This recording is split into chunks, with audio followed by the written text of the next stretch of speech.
بھائیو، ایک اپنی عبادت ٹھیک کرو، نماز، روزہ، حج، زکوٰۃ، ایک اپنے اخلاق ٹھیک کرو۔ اگر تم مسلمانوں والے اخلاق اپنا کے اس ملک میں رہو تو اسلام کی ہوائیں چل جائیں، لوگوں کے لیے خیر بنو۔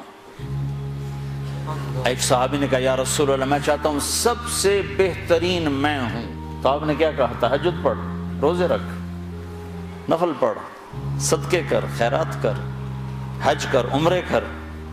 آپ نے فرمایا لوگوں کی خدمت کر، تو سب سے بہترین انسان۔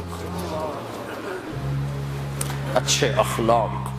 ایک نے کہا یا رسول اللہ، میں چاہتا ہوں میرا ایمان کامل ہو جائے، مکمل ہو جائے۔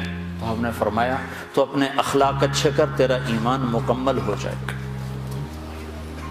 تو بھائیو، نماز روزے والے تو بہت سے مل جاتے ہیں، داڑھی پگڑی والے بھی بہت سے مل جاتے ہیں، اخلاق والے کوئی نہیں ملتے۔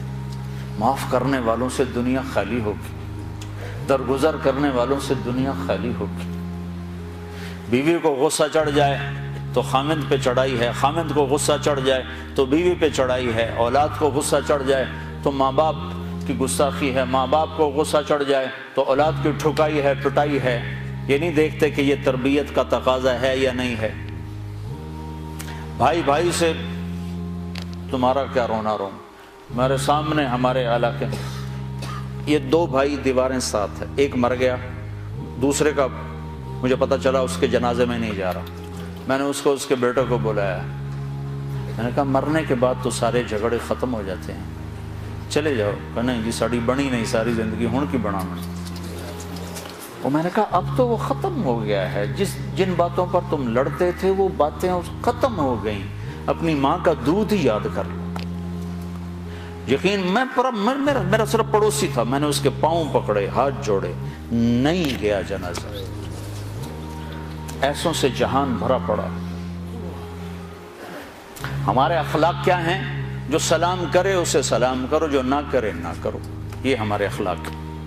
جو مسکرائے اس کے سامنے مسکراؤ، جو آنکھیں دکھائے اس کو وٹا دکھاؤ، یہ ہمارے اخلاق۔ آپ نے ارشاد فرمایا ساری زندگی کے تہجد گزار اور سارے دن کے روزے دار سے آگے نکل جائے گا اچھے اخلاق والا۔ چونکہ یہ مارکیٹ میں سودا ہے نہیں۔ اور سارے اخلاق کا نچوڑ ایک چیز بتاتا ہوں، یہ زبان قابو میں رکھو، سارے اخلاق قابو میں آ جائیں گے۔ مظفر آباد کشمیر میں ہماری جماعت تھی تو وکلاء کا وفد آیا ملنے۔ میں نے آدھا پونا گھنٹہ بات کی تو پھر ایک وکیل صاحب کہنے لگے جی ایک نصیحت کر دیں، آپ کی بہت ساری نصیحتیں سنی ہیں، ایک نصیحت کر دیں۔ تو میں نے اب مجھے دیکھو، میں نے کہا یہ زبان قابو میں۔ کہا نہ کوئی اور بتائیں، کوئی اور بتائیں، کوئی اور بتائیں۔ اگر آپ اپنی زبان پہ قابو پا لو، غصے کے وقت بھی، خوشی کے وقت بھی، اس میں سے تول لفظ نکالو تو آپ سے بڑا مقام والا کوئی نہیں ہوگا۔ تہجد نماز روزوں سے کوئی آپ کو نہیں پکڑ سکتا، حج عمروں سے آپ نہیں پکڑے جاؤ گے۔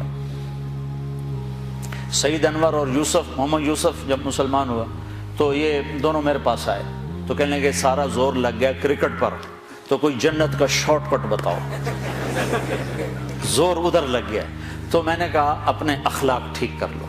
اس پر تھوڑی سی بات کی، کہا نہیں یہ تو بہت مشکل کام ہے، تو بہت مشکل کام۔ میں نے شارٹ کٹ تو پھر یہی ہے، آپ کو جس روڈ پہ رش ہوتا ہے تو آپ گاڑی موڑ لیتے ہو کہ نہیں موڑ لیتے؟ اب وہ پہلے کو کمپیوٹر بھی بتا دیتا ہے ادھر نہ جاؤ، ادھر ٹریفک بلاک ہے، تو آپ خالی روڈ جب ہوتی ہے تو آپ گاڑی بھگاتے ہو، راستہ کھلا ہے بھگاؤ جتنی بھگا سکتے ہو۔ تو میں یہ مثال دیا کرتا ہوں کہ نماز کے روڈ پر بھی بہت لائن ہے، بڑی لمبی لائن لگی ہوئی ہے، روزے کا روڈ بھی بھرا ہوا ہے، حج کا روڈ بھی بھرا ہوا ہے، عمرے کا روڈ بھی بھرا ہوا ہے، علم کا روڈ بھی بھرا ہوا ہے، لکھنے پڑھنے کے روڈ بھی بھرے پڑے ہیں، اور درس قرآن درس حدیث کے روڈ بھی بھرے پڑے ہیں۔